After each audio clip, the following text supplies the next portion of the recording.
Wicked has made its way off of Broadway and into movie theaters. So let's talk about it.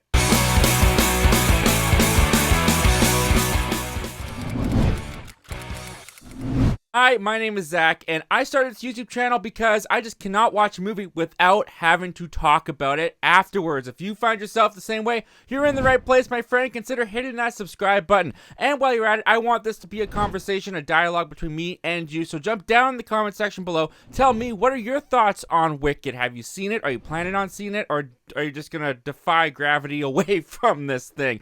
And what is your experience with Wicked? Have you seen the Broadway musical? I, for one, have not seen the Broadway musical. And going into Wicked, I can't say that I was like super excited for this movie all year round. I knew it was coming. I saw the promotional trailer for it pretty much in every movie I went to see this year. That trailer was like 3 minutes long. It went on forever. The movie ends up being 3 hours long, so I guess the trailer was proper marketing in that regards. But the trailers themselves, they didn't really entice me all that much. I like Ariana Grande. I grew up with her watching Victorious as Kat on that show. I'm not that familiar with Cynthia Erivo's work, but the trailers themselves, they looked gorgeous. The production definitely looked like it had the scale and money put into it to be an epic. And once my wife found out this was coming out, she was insistent that we were going to see this together. So I knew one way or the other, I was gonna be watching Wicked. So, walking into that auditorium, I heard the positive buzz. The early word of mouth for this was very positive. So,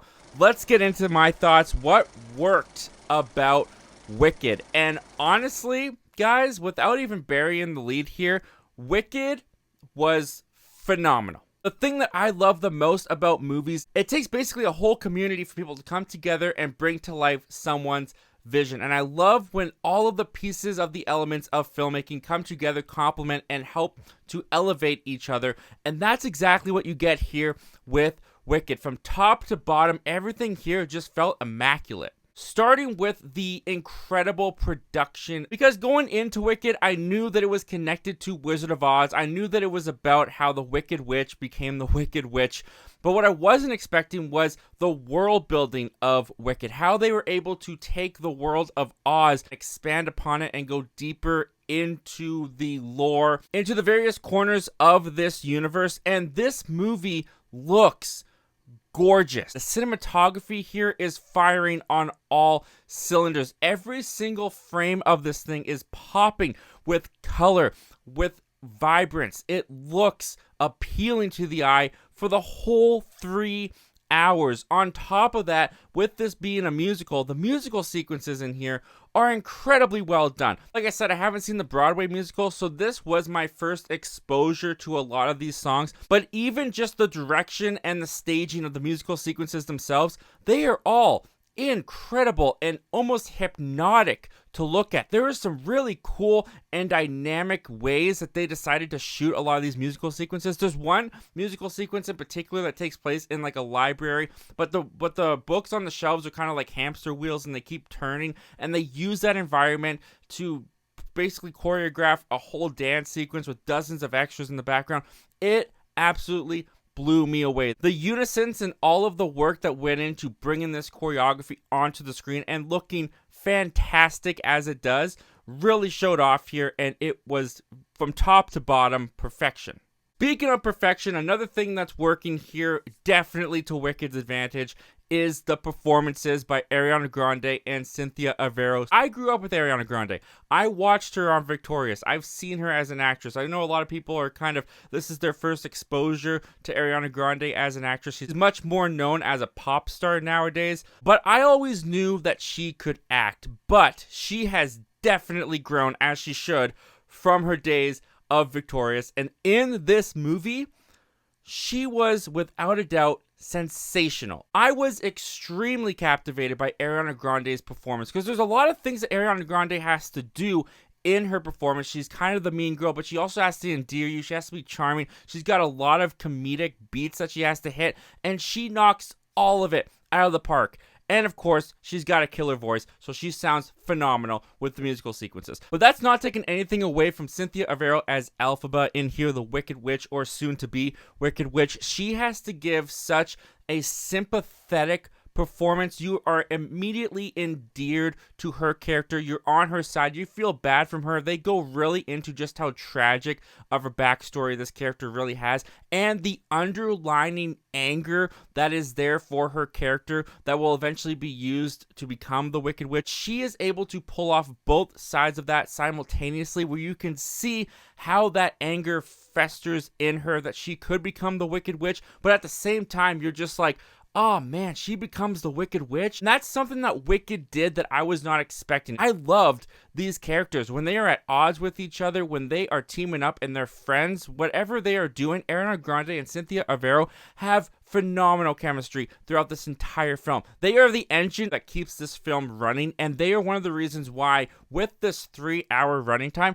yes, you feel it because it's like 2 hours and 45 minutes. You're gonna feel that in any movie, but I was never bored because the performances were always just so captivating. There was always layers, there was always new dynamics brought to them that kept the characters interesting to me, and I also was rooting for both of these characters the entire time. That when you remember how this is gonna go, that she does become the Wicked Witch of the West, and they're gonna be at odds even more at some point down the line in the future, it's devastating to think about.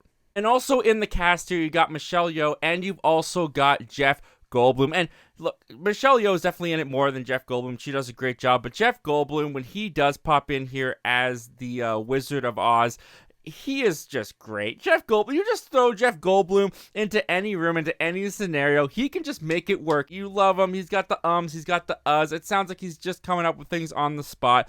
And he works, all of that works for him as the Wizard of Oz in this film, especially what the character has to be and ends up being. Jeff Goldblum was just fantastic. He was such a bright spot when he popped up in this film. But alright, I'm gushing about this movie enough. Let's move on to what did not work about Wicked for me. And honestly, the section here of what didn't work for Wicked, I could probably rename to the small gripes that might not mean anything in a year from now about Wicked. Because this is a part 1 to the story, which was really funny because they're not marketing this as a part 1. And in the movie theater, when the Wicked title came up and they added part 1 to the title, I could hear in my auditorium, there was some murmurings. There were some people that were not expecting this to be a part 1. And this is very much a part 1. There are side characters, there are subplots and storylines in the background of this movie that don't really go anywhere by the end of this film, to the point that you feel like they could have been cut out of the film, but I don't know how they're going to conclude in part 2. For example, there's a love triangle going on between this prince, Glinda, and Elphaba that I didn't really feel like needed to add to the running time as much as it did. I'm sure if you're a purist of the musical, you're calling this blasphemy that I would think of cutting anything out, but in the movie itself, it just kind of felt like an element where they could have at least scaled back on it a little bit. There's also this kind of mystery going on with something that's happening to the animals that live in Oz, and I won't go into any more detail to avoid spoilers. I felt like that storyline needed to be fleshed out a little bit more for me to truly care and invest in it like I feel like the movie wanted me to. I am intrigued to see where it goes in part 2. I just didn't find it that compelling or even that interesting in this part 1. But like I said, there's really little about this movie that I feel like didn't work. You could complain about the runtime, but for me, I honestly was impressed with how well and how paced the movie felt for me for a runtime as long as it is. The performances are killer. The characters, I love them. I want to spend more time with them. I walked into this feeling like, oh man, this is a part 1. It's 2 hours and 45 minutes. I was a little bit hesitant about that. I walked out feeling like, I'm so happy this is a part 1 because I want part 2. I want more of this. If you had told me at the beginning of the year that I would be like panting and just like drooling at the mouth to get Wicked Part 2 next year, I would have thought you were crazy. But Wicked didn't just win me over. Wicked has become one of my favorite movies of this entire year. I thought the whole production, everything about it was just immaculate. It was fantastic. Such a well put together film, and some of the best filmmaking along with Dune Part 2 this year that I've seen in years. So If you're not a fan of musicals, don't think this one's going to win you over, but this is a musical. That's the type of movie it is. That's what they made, and they killed it. So I am giving Wicked a strong recommend. I don't know how that's going to be affected once part 2 comes out. I feel like even if part 2 is terrible, I'm still going to look back on this film very fondly because I had just a great time with it. It was one of my favorite theatrical experiences of the entire year. But hey guys, that's just what I thought about Wicked. Now I want to hear from you. What did you think about Wicked? Comment down below. Let me know all your thoughts and opinions down there, guys. And if you like content like this, I got a lot more content like this. You can see what I and our channel members think Wicked Part 2 is going to make at the box office next year right over there on our potential billion-dollar films of 2025 video. Or if you want to continue this Glicked weekend with me, I've got a review right over there for Gladiator 2 that I also saw this weekend. As always, guys, thank you so much for hearing me out and checking out the video. Don't just watch movies, talk movies. I'll see you guys next time. Take care.